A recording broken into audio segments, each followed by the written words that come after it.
Good morning, everybody. It's another Friday, which means you're here with Dave and Dwarren from the Business Unscripted podcast, where we are going to give you some hopefully good advice or learn from our lessons, our mistakes to better serve your business journey. Whether you're just getting started or you're already in business, you're in the right spot. So grab your favorite cup of joe. Let's jump into the show. So Dwarren, good morning, sir. Well, evening for you, but morning for most of us over here in the United States. So how are you, brother? I am good, Dave. I've had a busy week, lots of positivity and lots of great things happening. We're all good over here. What about yourself back there? Like yourself, I think it's been a very busy week. It always seems like it's busy, and I was just mentioning this to my fiance, right? You never feel like you have enough time. It flies. Time flies. Now, when you're older, and we heard the adage when we were younger, right? Everybody that was elderly was like, don't worry, when you get older, time's gonna fly, because you're always complaining that school was too long, or all this stuff. And boy, were they true.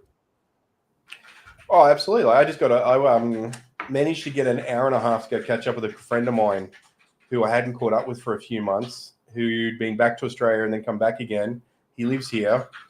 And we were just doing a general catch up, get some presents for the kiddos that he brought back. And he jumped in the car and then he took off after the meeting or after our catch up. I'm so used to business. So everything's a meeting for me. Everyone's a catch up. It's crazy. And he messages me 2.5 hours later going, "Hey, brother, I just got back home." I'm like, "Oh my gosh." Wow. And I was like, "Oh my gosh, what a complete waste of time it is to be traveling." And for me, I just feel blessed that I can work from home. And I'm so blessed that I gave a lot of my staff the chance to work from home as well, because that time in the car is dead time a lot of the time. And I know back in Australia, like when I used to do the travel to work, I used to go 1.5 hours to work, travel every day, 40, 50 kilometers. What's that, about 20 to 25 miles for you guys in the US? Right.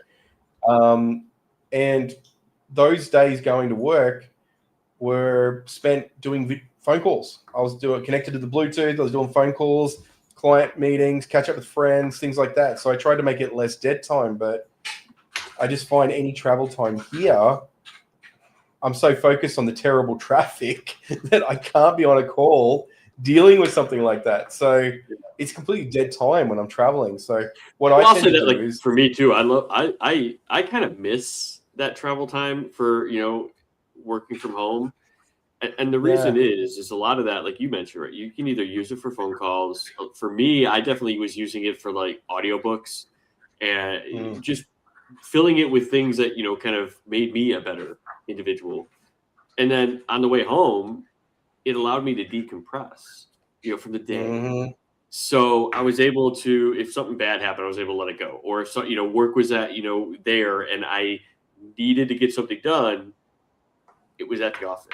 It wasn't at home. And when I'm working from home now, it's there. And it's like, okay, I'm sitting here watching TV, but I can walk over to my desk and maybe I can edit some videos or make some posts. And really, like when you're working for yourself, you kind of have to spend a lot of your time doing that. And you lose some of that time for yourself, right? For the education, for the reading, which are also important aspects to growing as an individual and educating and leveling up. I totally agree. And there's one thing you mentioned there was interesting, like the decompression. I remember years ago, I used to have a job in the city, and I would drive down, park at the train station early in the morning, jump the train, travel in via train to the city, and then walk to, the 800, 1,200 meter walk down to my office at the time near the train station. Super convenient for me. There was very little parking at the office. It was much easier than trying to travel in and fight the traffic. And I'd use the time to, read my online books and do that sort of upskilling and stuff. This is before you could really, stream video on mobile data in Australia without any, so watching a YouTube video wasn't enough, right? Yes, old man, people are saying. But Like I'd be reading a PDF book on on an iPad or something like that, right? That was cool. Right. Sometimes I'd print something and read it off real paper. Amazing things like that. That But it still was great. happens. Then, oh, absolutely, right? I mean, occasionally, but then you have to remember, like, yeah, it's a lot of. It's easier just to email yourself something and read it off the screen sometimes. But what happened is on the afternoon, instead of getting a train home, one of my colleagues, who was a friend, he worked at the other end of the block. So he worked for the sister company. So what would happen is I'd drive home with him. So I'd be a passenger in his car, and we had this rule. And it wasn't a hard rule, but it was something that we put in play. We were able to decompress and vent right up until the point of, let me just check I got my microphone on the right microphone here. Yeah, we're just getting a lot of feedback in the background. Yeah, my wife's in the room today and she's typing on a mechanical keyboard and it is a little bit loud. Sorry, I didn't realize that was coming through. My apologies. No, I just kind of paid attention. I was like, oh crap, like I didn't realize that. Let me just change the direction of my microphone and see if that changes. All right. So one of the things that we would do is we'd set a bridge on the road back, which is about, that was the heaviest traffic part. So about 30 minutes would be up until that point. And that was our vent period. If either of us needed to vent, we would vent for that period. And then we'd get the bridge and go, stop, time's done. You're over, like no more venting allowed. Yeah. No more venting. Now we just talk about stupid shit that we want to talk about, bloke stuff, whatever. And it was kind of cool because you get to decompress before you got home. Because sometimes, like, oh man, you've got so much stress going on. You go and try and talk to your significant other, and then suddenly you look over and you're like, yeah, they got a lot of shit going on as well. Probably not the right time. And you find yourself just holding on to that when you're at home and working from home. So I feel that, man. I totally get where you're coming at from there. That's where like networks and people you can reach out to and talk to can help. But I've got a couple of really good buddies in Australia. I still have, probably 4 times a week, I'll do a decompressing conversation with them. They'll do a decompress with me, and it's really helpful. So I just do it online now on a video call instead. And I mean, that's the good thing too. I think the biggest thing that I've said for a while now from COVID was that it kind of leaped the technology forward at least 10 years in terms of like getting into virtual sessions and everything. And in business, that's one, because you can meet with anybody, but also get a lot of things done. Because you're literally like, you can go from one meeting to the next and make it impactful, especially if you're a smaller solo, maybe 1 or 2 person team. But it also gives you the ability to get talent from everywhere. And it was one of the things that we talked about when we were in corporate and we're searching for new accountants. And the conversation came up was, do we search remotely? And do we open it up than just the local community or within like the 30, 40 miles around where the office was? Do we open it up to maybe the state of Ohio or somewhere near there where you're able to have a higher pool of qualified candidates? And it's good and bad. If you're a job seeker, it's probably bad because now you're also competing against all these other people. If you go to LinkedIn Jobs, I'm sure you're going to see that if it's a degreed position, they probably have 200-300 people that have submitted an application for that job. So you really got to stand out, not only in yourself for a job, but you got to stand out in business. And it's how you're doing that, which kind of leads into the first sort of conversation piece that we wanted to talk about today. And it's, I think, one that's impactful because we're coming up to the Christmas holiday, but we're also coming up to the new year. And it's around marketing, or, do you market yourself specifically around the seasons, the holidays, or do you find other ways to market yourself? And I know, Dwarn, you're in marketing, so why don't you give us some insights? And then I have some insights as well, but I'm sure the conversation will go off the rails like it always does. So. Oh, absolutely. Right. I mean, that's just normal. And that's what the unfiltered and the unscripted part's all about. Right. Yes, so yes. It's interesting. I think this is an interesting one. If you're like, I've got clients who fall into both categories of this. Like I've got hospitality clients, food and beverage clients, and retail clients who definitely fall into this category of following the trend of seasons, because you need to be preparing food and catering services around the holiday seasons and accommodation for those holiday seasons. So it makes sense. And retail for sales. From the point of view of like our web design business, we don't do it anymore. It was something that I decided subtly not to do last year. And I thought, let's just work on a marketing strategy we run all year long, because these are not relevant to the type of customers that we're attracting anyway. Like a customer who wants to talk to me about a website doesn't care that it's Christmas for the purpose of getting a special deal. He's probably looking at the fact that he's going to spend some time with his family, and a business to business transaction is probably not the most relevant thing for him at the time. Now, in saying that, I definitely find January a much more interesting time of year, because that's when people are starting to plan for their new business trends and stuff like that. So I guess we're going with a different trend. We've gone with business related trends rather than seasonal trends. But I can definitely see where a lot of businesses find the benefit around it. Like, all you got to do is just pick up your phone and look at all the ads you're getting blasted with. And for some people, it makes a lot of sense in their business. If you're like, I know one of the clients that we share and we work with does snow plowing. So obviously his marketing has to be in line when the season hits for that.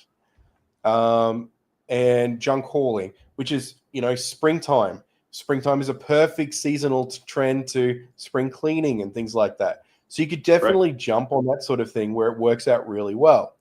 Well, I think the important piece that you hit here is that it has to play into your ideal clients' seasons, right? Their buying patterns, not necessarily your buying pattern, but where you got to think through your clients' buying patterns and plan your promotions around that.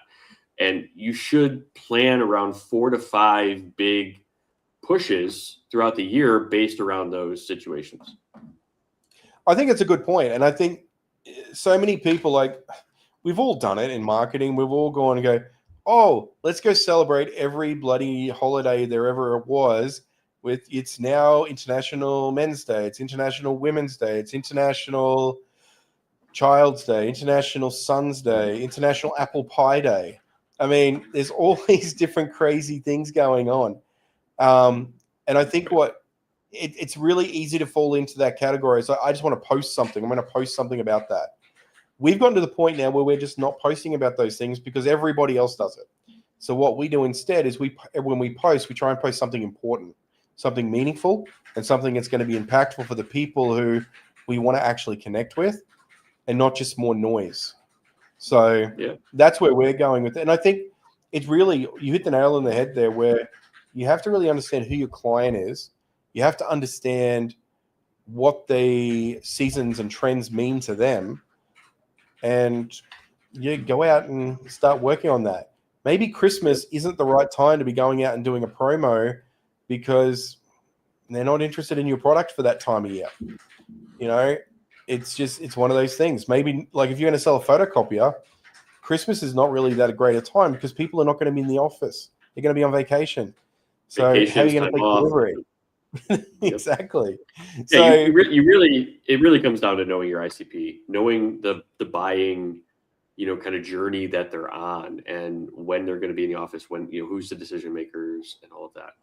And as you're heading into a new year, this is the time where you should be sitting down yourself, really using it as a planning. Obviously, you want to continue to have those conversations and network and do all that, but in your business, you need to spend some time in that kind of visionary, that entrepreneur mindset, and look at the calendar and actually schedule out the year. Okay, when is the big buying opportunities for my clients? Are you B2C? Are you B2B? Which is another big important factor on absolutely your decision making in terms of where you're going to really make these promotions and these pushes. Because if you're B2C, play to the holidays, play to the special events, because that's when people go out and they buy those specific things, in terms of gift cards for junk hauling or retail purchases and all that kind of stuff. But if you're more B2B, you really got to be thinking about like, okay, you got tax time, you got year end, you got budgeting season, which is typically around like the August, September, which is when people are setting up their new budgets for the next year. So if you want to work with a client and they told you in the past, hey, we really don't have the budget for that this year, well, then you need to be reaching back out July and August because you know that they're going to be entering into their budget season so that you can start having the conversation with them again, and then they can get it into their budget and they can get it approved. So really understanding this about your clients is important when you look ahead for 2026 and actually schedule out where you want and how you want to kind of implement that marketing within your business and the strategy you want to put for the offers you want to put out there. Yeah, I think that's really important. It's funny, the catch up, not meeting I had with my friend today, one of the things we talked about was how some promotions don't value the existing customer. They don't value the loyalty of the existing customer. They actually tend to value new customers, offer ridiculous value and savings for a new customer, but let the existing customers sit by the wayside. Now, I personally experienced this with Black Friday sale, where I was able to sign up for a service at a 12th of the cost for an entire year. And I had the same service. My renewal's coming up in February. I reached out to them and proactively said, hey, look, this is the same service I have. If I sign up to your promo here with a new account, and just migrate my services across to there, how does that affect me? Oh, that's a lot of work, but there's no real reason why you couldn't do it. But how about we come back with another offer for you? I said, well, if you match the offer, I'll just re-sign right now. And they're like, well, we'll come back. They came back with a 50% discount. So in this case, I was still up. It was $100 that I was going to get it for a year. They came back with a $600 for the year option for me. Right. So I instantly it was supposed to be $100 a month, right? Yeah, $50 a month as opposed to $100 a month. So they gave me a 50% discount. And they said, oh, we'll let you, instead of paying it up front for a year, we'll let you pay it monthly. And I'm like, what's the value proposition? I'm going to save $500 if I just sign up and just move the services across to it. Right. And it made no sense. I felt devalued as a customer who'd been with them for quite a few years because of this. And the reason that came up in conversation with my friend today was because we're talking about insurance companies and how every year, like clockwork, he would get on a call and he would call the insurance company after going online and checking what the latest policy for a new policy sign up would be with the same company he was with for the same vehicle at the same location or the same house insurance. And it would always be cheaper. And he would call them and say, look, I got my letter. It says my premium's going to be X. I jumped on your website. If I re-sign up and cancel this policy, I can get it for this much. And they would always renegotiate with him, and they generally match or better the price that he had on the line.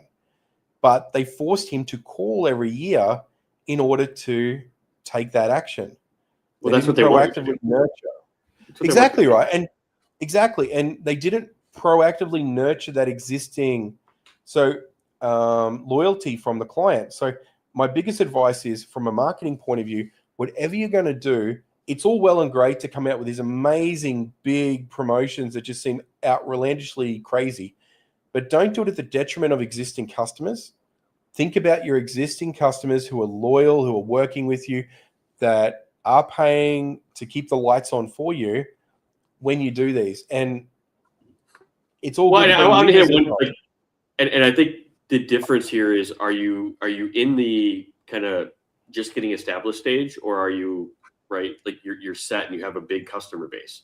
Because if you are looking to, like, you're just getting started and you need to bring in those new customers, that's where those big, huge promotions are going to be impactful, because you don't have, like you said, an existing customer base to disappoint. And then as you grow, you adjust that offer. And as you grow, this is why I say this all the time, don't discount, because it's so hard for you to get that back. Right? You just mentioned it, right? Black Friday, you got it for $112, which means in your mind, that's essentially the service is worth that $112 because you got it discounted. Now it's so hard for them to get you back to the full price. Just like in your business, if you're in your business and you're like, you're thinking the easiest way for me to get somebody on is to discount. That's not the truth. Because in order for discounts to actually truly be meaningful, it's got to be anywhere from 40 to 50%. And then it's that much more difficult to get that person up to the full price when the term is over, because what's going to happen is they're going to leave or they're going to find somebody else that's going to be a lesser cost. This is why I always say add value. That's your bonus. 100%. Keep your price the same and add value. Add an extra offering that maybe is low cost to you, but high value to the client because it gets a lot of outcome to them. Or if they do want to negotiate price, negotiate the scope as well. Don't give the same higher level of service. So in your example, Dwarn, if they did a 1/12 offer, now if it was a newer company, I could understand it, but then they should probably have it. It shouldn't have been 1/12. It maybe should have been 60% off or something. It's a lot easier. But even half price would have been normal. even half price. But what you then need to do is, focus on how do I get them to the regular price? And maybe there's a plan scale to that. But don't discount. Add value. Yeah. That's the biggest piece there. If you're an existing person, low cost to you, high value to your client, you can add that on. Because what happens in renewal is they're still getting the same basic service, the package, whatever it ends, however you plan on doing it. It's just the extra bonus falls off after so long of a time. And in your case, Dwarn, if you would have paid 1/12 for the normal price and maybe got half of the availability of, if there are restrictions on the limits or whatever, you would probably still feel okay because now you're at least getting to test the waters, see if it works. Yes. And then it's not so hard to say, okay, I'm actually paying more and I'm getting more for that, which is the hardest piece of that. Exactly. And in my case, it was a like for like. I wrote to them and they confirmed it was like for like. But they still wanted to charge a higher rate because I was an existing customer. Right. Now, one thing that I've seen that QuickBooks been doing here in the Philippines, they're trying to win market share in the Philippines right now, is they're offering up to 6 months at a half price rate. Then you go onto the normal rate after 6 months. So they get you on at a period of time that's reasonable, 6 months to get on board, set up, use it, and rely on it. And then at that point, you move up to the full-time price. Something like that, 3 to 6 month period for a ramp up, totally, I think it's a much better solution rather than trying to say, look, sign up for a whole year, we'll give you a massive discount. Give them a shorter period. Give them a big discount for a short period of time. And that piece right there is because they know that once they get you into their ecosystem, it's really hard for you to leave. You're not going to want to migrate your system after 6 months. Exactly. So they realize that you're going to be there for a little while, and you do get a lot of value for what you get with QuickBooks. So that was kind of my piece with that is discount. What I heard, don't discount unless if you're in the first stage of your business, great, discount to get people on. You need to do the work anyways, especially if you're B2B. You can say, hey, this is typically here, but I'm looking for the first 5 people that I'm going to give 50% off. And then scale it up after the first, period, whether it's a 3, 6, or 12-month program, whatever that is. But you're not, you said, you're not detrimenting your existing customers. And I think a lot of people overlook their existing customers, like you just mentioned, especially when you're established. And here's the thing. With existing customers, if you need to make more sales or growth, there's 2 things that you should be doing with your existing customers on a regular basis. 1, ask for referrals. If you're giving them the results that you said to them, ask, hey, do you happen to know anybody else that's in your network that could use the same support that you're getting from us right now? Yeah, that's number 1. And number 2 is look for ways to add further value, but then add on to the package and growth with them. Right? You can essentially add or roll forward into the next package, higher level of support, because again, you've been working with them, they trust you, they know you're getting the results for them and the support. It's that evolution of the relationship. And those are the 2 things that I feel like listening to a lot of clients' conversations that they overlook.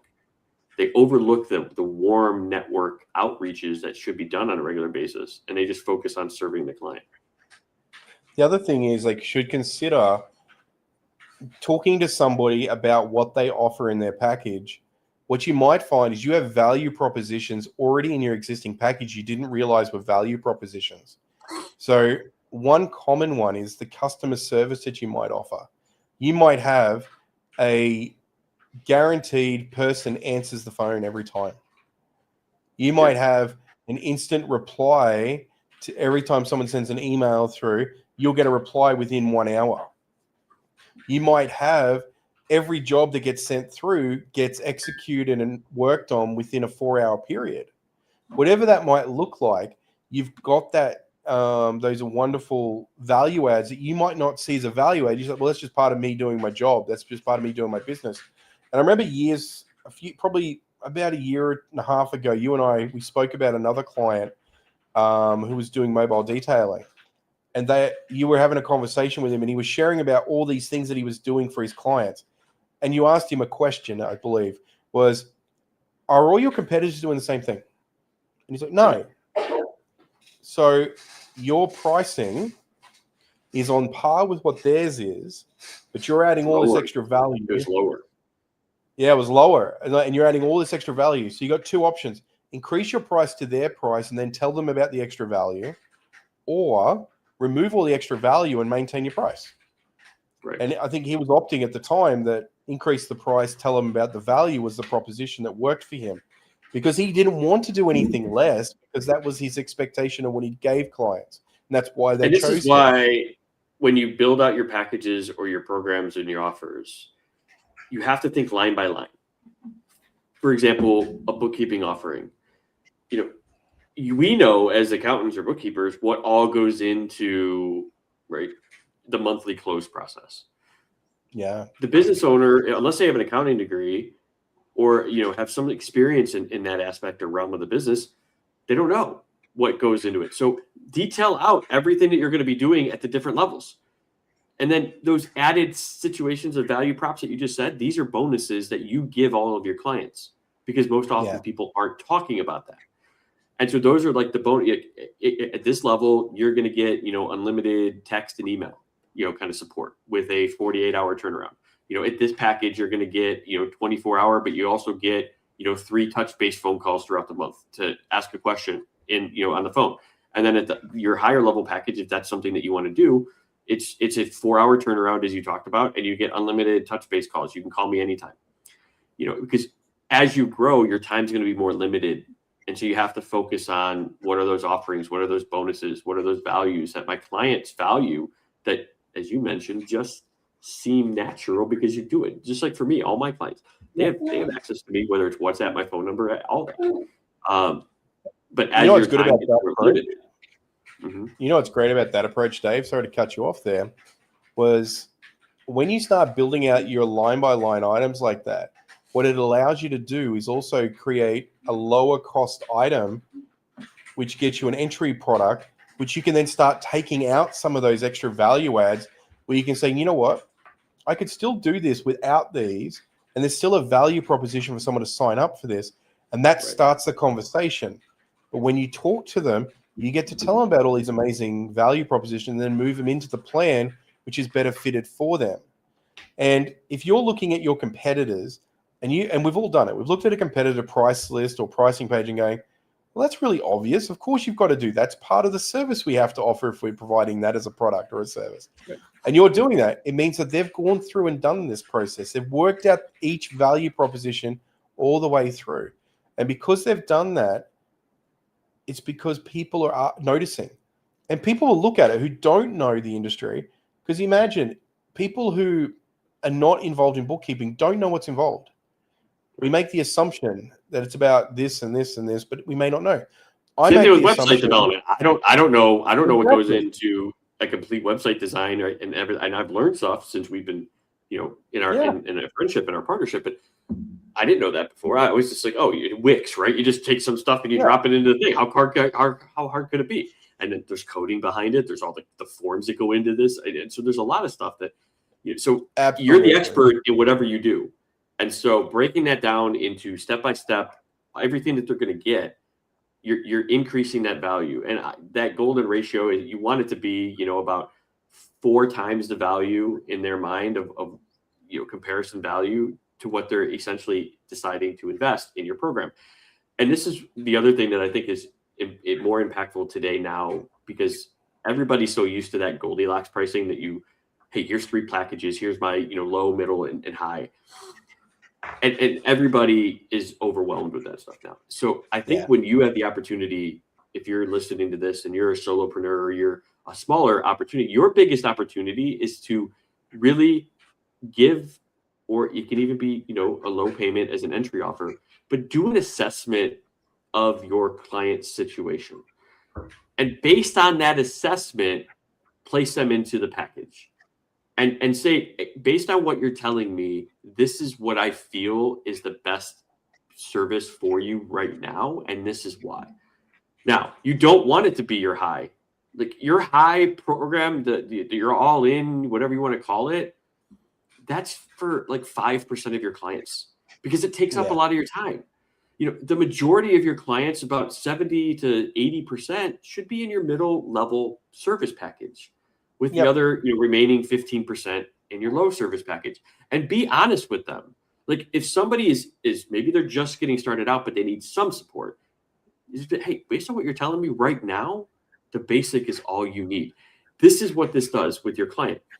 You build that trust, you build that expertise with them, because you're not just trying to sell them on your highest level service.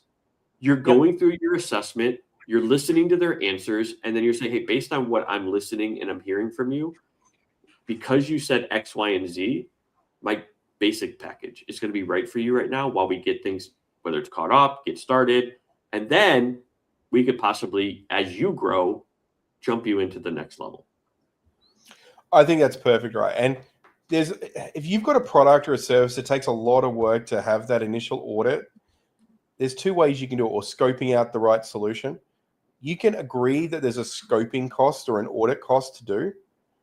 And you can agree that if they continue with you, that becomes a deduction off the actual package they choose, right? We've done that before. It's a value proposition. Now, if they walk away at that point, at least you got paid for the work you did. So you don't have to feel like you've done all this work for nothing. Alternatively, you can come up with like a very small fee and use that as a, if this is normally worth $599 for me to do this audit or scope for you, I'll do it. I can do it for $99 with no obligation. Right. If you go with one of my packages, right? So you can recover some of the cost of it if you need to, or you include it. And that's the other thing you could do, right? You can sell, maybe it's a $299, whatever you end up that's based on your service, whatever you're doing. But the idea is that you could do is you could offer that as a standalone, right? Which is a standalone audit roadmap, deep dive, factor it in to the main, and then you say, like, this is my one standoff. But if you upgrade, right, which is only a little bit more per month, you get that fully done for you every 3 months or every 6 months. We kind of reevaluate. But we're also supporting you with X, Y, and Z. And so that's one way to use it as an attraction kind of model to really benefit your clients. And the idea is that you're still giving value. Like that assessment, that report should come with some outcome that they can take away that's going to impact them. And so there's still some value there. And it's not just like, oh, you're just paying me for my time. Like, they're getting some tangible value from that they're going to be able to implement in their business or life, or however you serve them. Here's the other thing, like we've just implemented this in the last few months, and you're aware of this. With our SEO packages that we offer now, we're always offering a live dashboard view. You could go and look anytime you wanted to see the data. You also had the option to download a PDF. Every month we'd send you a PDF.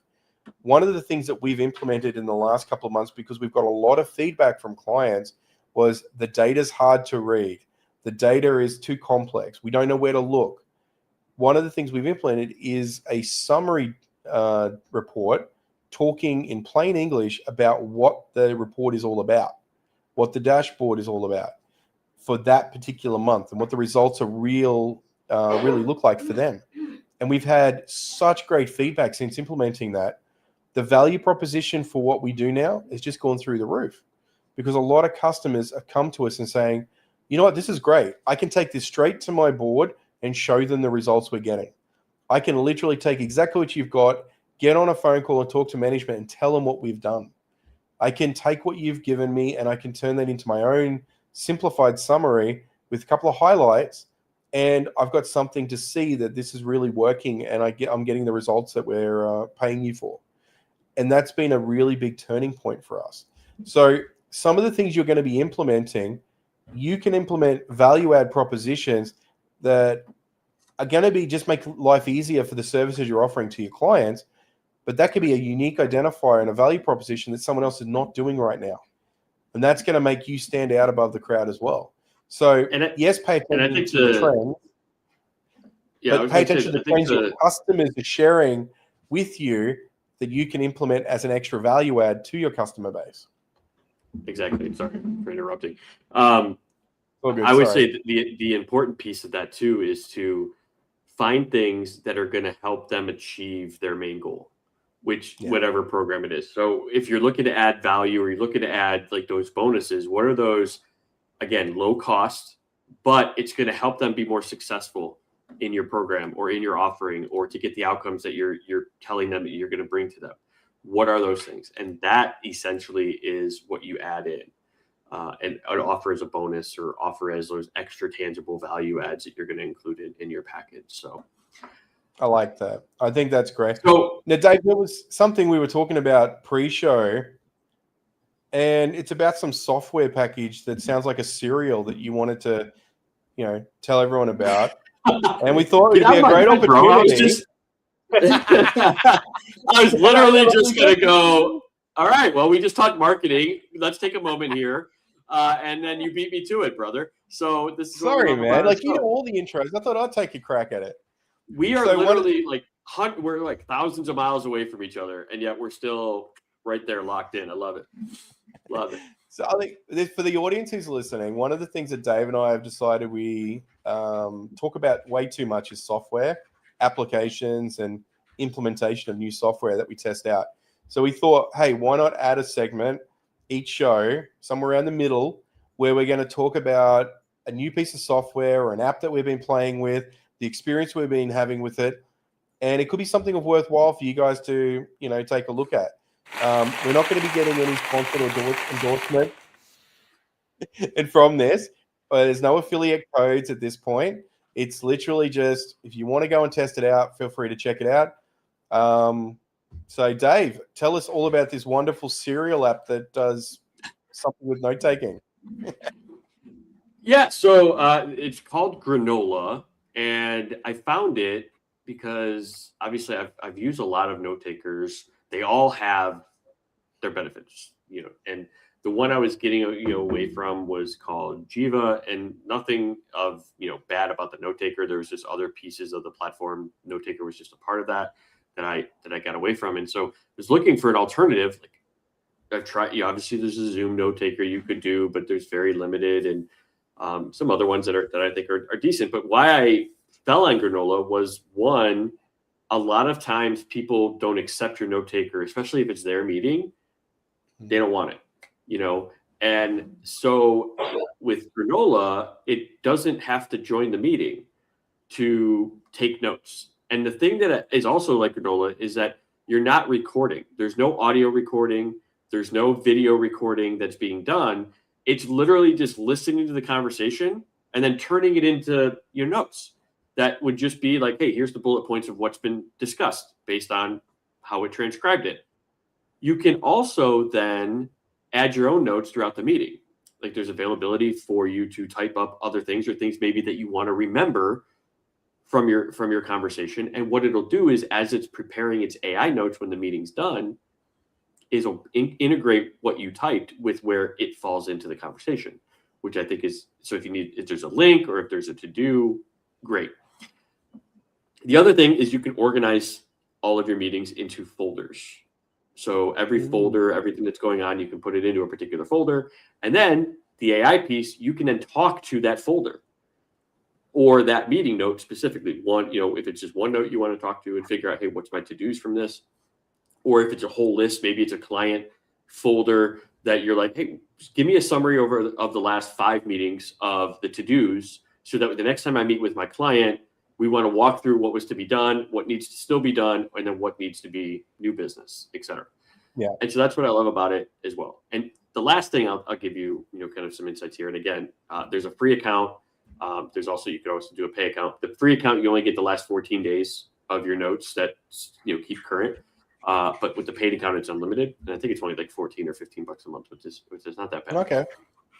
But the last thing is you can create your own recipe, and the recipes are what the chat will do for you. So for example, I created a recipe to create a follow-up email based on the notes, talking about the top 2 or 3 tasks that need to be done as a follow-up. But what I also then prompted it to do was, if there is more tasks, create me an actual document that will be attached to the email that breaks everything down into at least 2 layers of bullet points of what needs to be done to accomplish that task based on what was talked about in the meeting. And so now I'm able to provide these more detailed follow-ups, right, from my sessions with my clients than I ever was able to before. And that's what I like about it. So you look like a superstar after the meeting going, hey, by the way, wait for after this meeting, I'll send you some notes. It's not a note taker that's going and sending them a generic set of notes, which half the time are not that accurate anyway, like Fathom and all those other platforms. So I have a couple of questions, Dave. It seems like it's pretty affordable. For most people who have 14, if they're going to use the free version, there's 14-day storage of the notes. I'm guessing you can just export the notes and use them if you need to. Or if it's doing the automation, you might not need to worry about anything beyond that if you didn't need to go back to your original notes. If you've set up a recipe to take all those and email them, you might be able to work around that. But it doesn't sound that expensive at $15 a month anyway for that sort of tool. Most of those tools are $30, $40, $50 a month. Right, because they're part of other bigger softwares, and you got to kind of analyze how you want to use your funding and everything exactly. But the other thing I like about it too is you can create templates of how you want the notes to be formatted. So maybe introductory kind of conversation, you want one template to be assigned, and then client meetings you want another template. So that's kind of neat. And then you can have your own private notes, right, that aren't shared with the note taker or the main notes. So if you're having a client session and you want like maybe a private reminder to yourself of things that you have to do, or things that you want, if you're a coach or a mentor, you need to coach them on, and you want it private, you don't want it in the main notes, you can put that as a private note. And then the beauty of it is then you can share access to the notes via link as well. So you could say, hey, so you can have notes. That's cool. So you can have notes for like internal teams that work with you, like I do, and say, look, I need to send off internal notes to my design team to action this that we talked about. Where currently I go and create 3 sets of notes in ChatGPT where I do a dictation, and this is for the client, this is for this team member, and this is my list of things I need to go and do. And I generally create that and then break it down and send it off manually. So I mean, that makes a lot of sense. So think of this like, because I know you do a lot of audio to ChatGPT. Yeah. So you don't have to do that. So what you can do is you just go into Granola, because it records your system audio and your microphone. So you could just go straight into Granola and say, just listen to me. I'm going to spot out some things that I need to do, and I need you to take some notes, and then we'll break it down into who I need to be talking to and everything. And you talk directly to it, and it'll break it all down into the notes. And then you can have your recipes that will then break it off and do whatever task you needed to do based on that audio. So is this a Chrome extension? Is this an online app that opens in a browser? Is it a downloadable app? It's an app for Mac. I believe right now it's only Mac, but it also works. It's also iPhone, right? And this is the other piece that I like about it, is that you can record your in-person meetings just by using an app on your phone. You just click, record, and now it picks up. The one thing it does lack, though, and I will say this, because especially in person, it doesn't know who's talking. Or if you are multi people in a session, like right now, it'll know me versus you, because it picks up the microphone versus the system audio. Yep. That's something that they're still improving, especially with the in-person, like understanding who is what. Unless like they say like, hey, this is Dave, and then Dave talks, right? Which could probably get really weird if you're in like an hour-long session or something in person. But at least hey, Dave, your turn. Warren, your turn. And you can always go back and kind of make quick notes once it summarizes it. So I think that's nice too is that you have everything seamlessly in one spot. Or, it's on your iPhone. If you don't have your computer in front of you and you're in a meeting and you need to go back to what was said online last week, you can open it up on your iPhone and pick it up. The other thing that is nice is since it's a desktop app, it will pick up whenever you're like doing something with your microphone or you're in a meeting that's not on your calendar. It'll say, hey, by the way, do you want us to take notes? Because that's what I like is that it remembers and it prompts you to take notes if you want to. Forget. Exactly. And a lot of times, if it's like an impromptu meeting and a lot of these other note takers, they have to be invited to the meeting. And if you don't remember oh crap, I gotta copy the link and go invite my note taker, it's not going to happen. This one, it prompts you right away and it stays front of mind. As we're busy business owners, we need all the prompting that we can get. So I have a security question. And privacy question. So if it's recording in the background, does the person you're actually on a call with know that it's running? It's kind of up to you. Like, do you want to tell them or not? Okay. So best practice would be, hey, I'm recording this session. Are you okay with that? No, turn it off. If they are, sure. Unlike a note taker, which comes up and says, do you want me? I'm recording. Do you approve this? But here's the thing. They're not recording though, right? So that's the thing you got to remember. Like nothing's being recorded. No audio is being recorded. No visuals are being recorded. The screen's not being recorded. It's only listening to what's being talked about and then note taking it. So think of it like a receptionist just sitting in an office in the corner, typing away what the notes are, or in the courtroom, that person sitting up front typing the notes. Yes, exactly. That's all that's happening. And so ideally, you kind of play with your own personal preference. Do you want people to know that you have somebody taking the notes for you? Or, since nothing's actually being recorded, no secrets are being given out, do you feel like it's not something? So it's to me, I would say it's a personal preference. For me, I kind of I let people know that it's happening, but we'll see. Most people don't care anyways, just because it's so mainstream now. So I that's great. And look, do you want to drop the link up on the screen here for everyone to see? Who might want to go and check it out. I will drop it in the text thing here. Let me see if I have the. Sorry, I didn't tell him to prepare this earlier, so we're. You're just throwing it on me, bro. Like, what are you doing? Just get it done. What are you worried about? Come on, figure it out. And it does integrate with a lot of other apps too. Like, it does integrate with Slack and HubSpot and Notion and Zapier and everything. So if you want automations, you can also do that. So you can have like a recipe that sends to Zapier, which then sends to Outlook, which then sends the email. So you can actually automate some of the stuff that you don't even have to like look at and do if you don't want to. So I will find the link. I believe it's just granola.com. Let me just confirm. And it's not one of those like, granola.ai is the actual website. And there you go. Like I said, I don't have any affiliates or anything like that. I can create a quick banner here. So granola. Yeah, just jump up. So if everyone who's listening to this, if they like this sort of content that we're producing, we're going to test this out. We're going to drop this up. We're going to keep doing this. We're going to find new things to talk about. Maybe things that are working for us. Like, it's not just random. I think it's going to be stuff that we've implemented in our business and we use on a regular basis, and how we use it and how you guys can learn and do more with it. I think is an aspect that we felt, and if that's going to be more impactful to the listeners. And if you don't agree with us, share your feedback and we'll cut the segment. But I think it's going to be important. I get the question all the time, like, what do I use? So for sure. Well, yeah. And I think the other part of that is like, Dave, you're probably notorious for finding new apps just like I am and testing them and trialing them and then realizing they're not up to the hype, or they're not quite where they should be for the use case, or they're worth a little bit too much after the free trial runs out. We've all been there, right? We're not getting enough value proposition. Like you mentioned, some of the other note takers actually have too many features that overlap other apps we're already running and paying for. And it seems like that's just a common thing around. And as a business owner, you don't have time to test 100 apps. So maybe you're just looking for some good advice. One situation I had today, and this wasn't scheduled to talk about, but Google Gemini. So gemini.google.com. You can go in and create a free account with a Gmail account right now. It's worth about $20 US, $32, $33 Australian per month. And it's got access to Nano Banana, one of the best image generators you can get your hands on right now.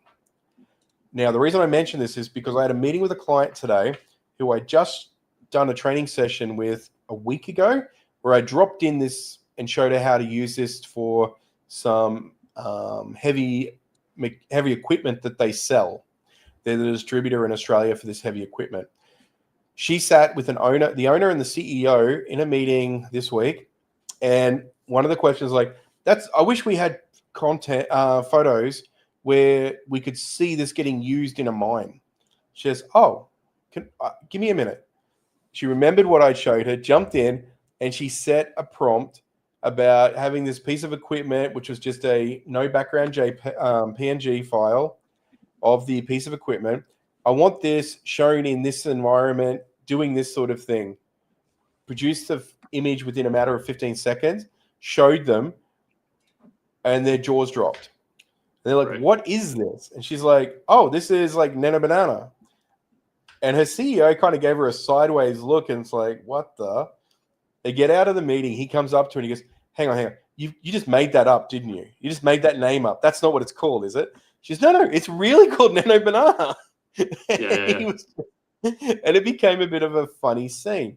But one of the things that we want to do is, it's really great to have these conversations with our clients one-on-one and share all these great stories about experiences with these apps and how they work and all of that. But we want to do it on a public level so we reach more people.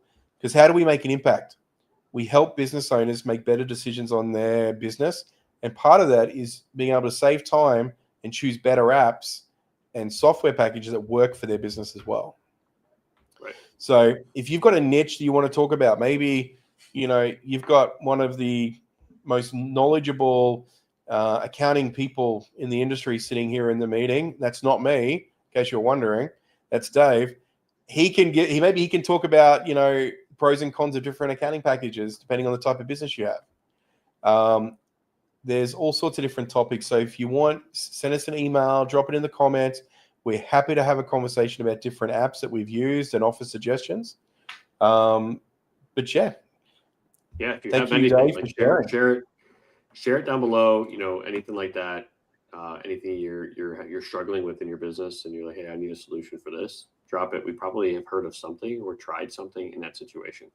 And then with that, before we go into last segment, if you're a business owner, as Dwarren was saying, and there's something that you have an expertise in, and you want to share that expertise, and maybe it's some valuable information or education information, there's a link down below these videos, or comment down below that you want to be a guest on a future episode, and I will send you a link to get set up for a future episode to talk about your expertise and that educational materials with our network and with our audiences.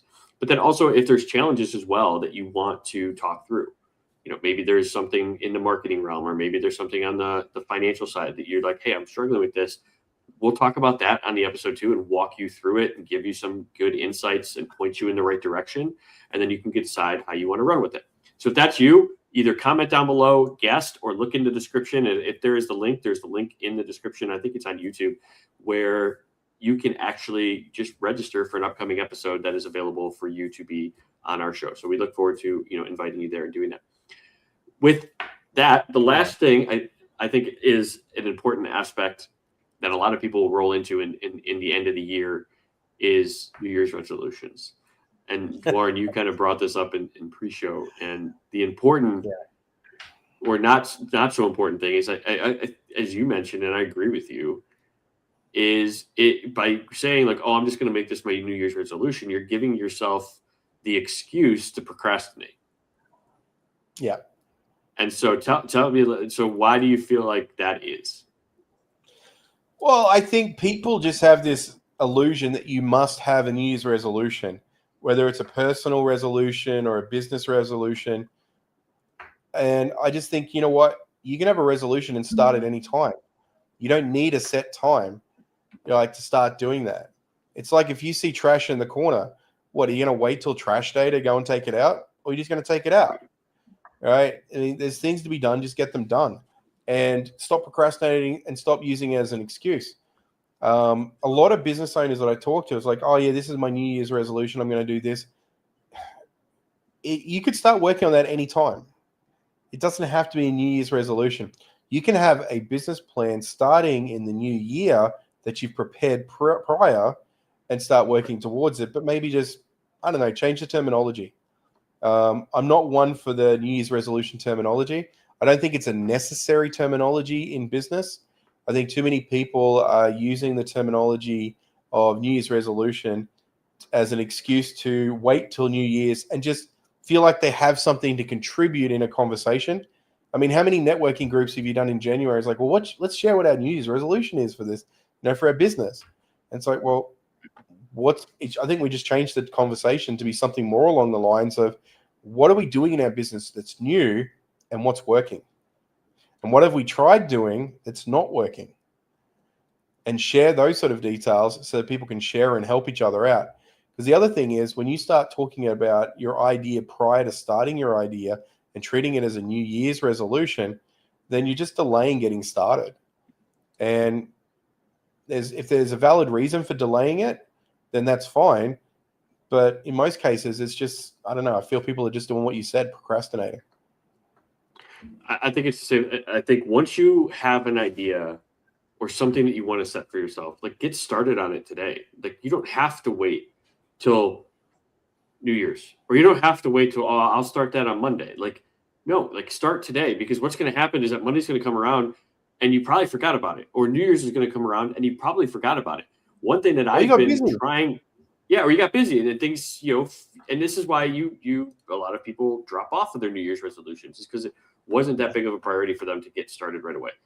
And what I've tried to start doing myself is, as soon as I think of something, I either pull up my phone and I send it. Like if I'm driving or if I'm out somewhere, when I stop, or I use another app we'll talk about in the future, voice, I'll send an email to myself saying I need to do X, Y, and Z. So the next time I'm at my computer and I open my email, it's right there. And now I can get started with that. And I've made it a point. I'm not perfect at this. And so I know you're feeling, I sometimes too, procrastinate. It happens. But I've been trying to get better at it, something that I've been trying to focus on. And I haven't set New Year's resolutions. I set goals monthly, quarterly, yearly, and I get started on them right away. Like, what do I need to do? So actually, I like that terminology. Let's talk about goals and let's talk about milestones to reach those goals, as opposed to what the New Year's resolutions. I think if we just change their terminology and the way we communicate about that, much, much better. You mentioned something interesting there, actually, which just got me. You mentioned the voice app. Yeah, you piqued my interest in something, a different topic. I just want to touch on it. if you're, we're coming up to Christmas, right? And I don't want to fall into the trap. We go back to the marketing thing. One thing I think you should definitely look at doing is thanking your staff and thanking your team and thanking your customers that made your business possible this year as part of what you do. And instead of sending out those generic emails, which we are all tempted to do, I'm going to set myself a challenge. I'm going to actually go, most of my clients, I'm already connected on some form of social media platform with them, whether it, a messaging platform, whether it's Facebook Messenger, WhatsApp, Viber, LinkedIn. I'm going to actually record a personal greeting for each one. And I'm going to send a personal greeting rather than a generic message as an audio file. And you know what? It's probably going to be quicker to do that than creating a personal message for everybody. But I think it's also going to be really quite impactful. So yeah, you just gave me that idea then when I was thinking, I was like, how can I do something unique this year? And I think that's what I'm going to do. I'm going to do a little voice message and just thank people for their business, thank them for their partnership, thank them for trusting us to work with them. And then we're looking forward to doing this again next year. We'll still be here. That is another good topic for next week that I just thought of, is outreach and the different mediums, the different types of outreach that you're doing and how impactful that is. A lot of people that I've talked with, me myself initially as well, was only really focused on one type, right? DM, right? Or email. And stay tuned next week. We'll talk about this next week, about why it's important to do different types of not only platforms, but different types of medium, different types of actually getting the message into your prospect's mind, because as we talked about earlier, you got to stand out. There's so many things that people are competing with. So, I mean, I'm loving this. I think this is a really exciting little topic to talk about, and I think we touched on outreach this week rather, and different solutions and techniques. And I would say if you're going to DM somebody on LinkedIn this week, instead of sending them a DM, introduce yourself with a DM, but then follow it up with an audio file straight afterwards, and see if you get an increase in interaction from a personal. It's different. It stands out. It's absolutely. It breaks the norm. It breaks the norm. So yeah, I want to try it. I mean, before next week, I'm going to try that. I'm going to do my greetings to people. That's what I'm going to work on. I'm going to see what sort of reactions I get. And Dave, I guess, I mean, you're doing outreach all the time, so maybe try that technique and let us know next week how you found that, and we'll use that as part of our segment next week to talk about. Sorry, I just totally threw you under the bus then. No, because like, well, I've done it on other things where I do like Loom videos is another way to do it. So we'll talk like all these different things, and we'll talk next week. So it's a good sort of teaser for next week. But to wrap up today, Dwarn, what do you hope from today's episode was something that was impactful to everybody that was watching or is, watching the replay? For me, I think let's go back to that first segment about marketing trends and forget about what traditional seasonal trends there are and start focusing, like we've said many, many times, who is your customer and what trends work for your customers. What is that? Because you're communicating, your marketing's not for you. It's not for the masses. It's for the customer that you're actually, your niche customer you're actually selling products to. The person who's buying, 80% of your customer base who's buying your product, that's who your messaging should be for. So just focus on who that is and build your marketing strategies and seasonal marketing trends based on that. Don't get caught up in Christmas. You don't have to have promos for Christmas. You don't have to have a Black Friday sale. You don't have to have any of that nonsense. At the end of the day, you can just create something that's unique and very niche direct for your customer base. Yeah, I like that. And kind of to piggyback on that would be, for me, the biggest takeaway is to realize how important it is for you, one, to build your expertise, and two, to build the trust factor with your prospects. And how do you do that? And we talked about that earlier, about building in an assessment process or a review process that is personal, that provides value to them if that's all they get from you, but that then places them based on on those results and your expertise into the particular program that is going to serve them the best. And sometimes that's going to be your entry-level program. But by you offering that and saying, based on what you've told me, I think this is a good place for you to start, they're going to trust you even more because they're realizing that you're not just trying to sell them the highest level service, right? They get to know you. And those types of salespeople where they're like, oh yeah, you got to do this high level. I know you're just starting out, but like, this is going to give you the best results. And a lot of times it's not. Things have to get ramped up. You have to grow in progression. You don't need a full solution if you're just trying to start off, like we talked about earlier in terms of pricing and discounts. And I think that's the second thing that I'll say. So first, understand how you build your expertise. Do an assessment, do a survey, place them in the right package. And then the second piece is, if you're an established business already with established clientele, stop discounting. Discounting only costs you money out of your pocket. And then it's even that much more difficult to get those discounted clients up to your normal price once they're past that discounted period. So stop discounting, start adding value. Add things that are high value to your client, that adds or makes it easier for them to achieve your outcomes, but are low cost to you. Those are your value adds. And that's going to do way more than discounting your price. It's going to maintain the value of your service, and it's going to build and make your client more successful. 100%. I love that. I think you're right. I think that is a really, really good takeaway for today. And again, guys, make a comment, put some notes in here. If you want to hear more about software, if there's a type of software, we'd love to keep doing those segments. I think we're going to try them out for a couple of months. We're going to see how that works. Not everyone's listening to this live. People are going to be watching a playback. Feel free to drop in a note and a comment as well. We love to read them, and we really appreciate every person that takes the time to tune in, whether it's for a full show, watching us at 2 times speed like Dave does, or watching our our snippets that go up after the shows. If you want full episodes, you are listening to a snippet. They're all on YouTube, so you can grab it. You can grab it on our YouTube channel for the full show. For sure. And if there's something you took away from today, help us get the word out. Help us share and impact more individuals' lives. As everybody knows, if you've listened to this before, with Triumph Business Solutions, we're on a kind of mission to serve and impact 1,000 businesses by the end of 2028. Sometimes that's from the show. It's an impact. It's a testimonial we get afterwards that they listened, they implemented something we talked about. That's an impact. Help us do that with your network. If there's somebody in your network, you have a lot of business owners in your network where something today stood out to you, share it. And we would appreciate that. And we love you all for being here. As Dwarren said, we love that you made it. If you made it to this far, do all that fun algorithm stuff. Make sure you like, subscribe. The majority of people that watch the video, that watch the podcast are not subscribed. So make sure you are.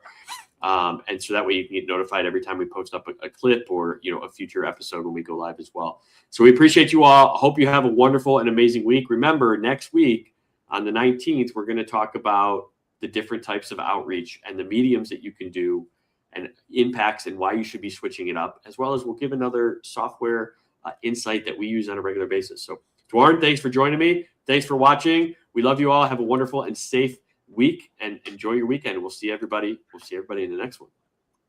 Thanks, guys. Take care.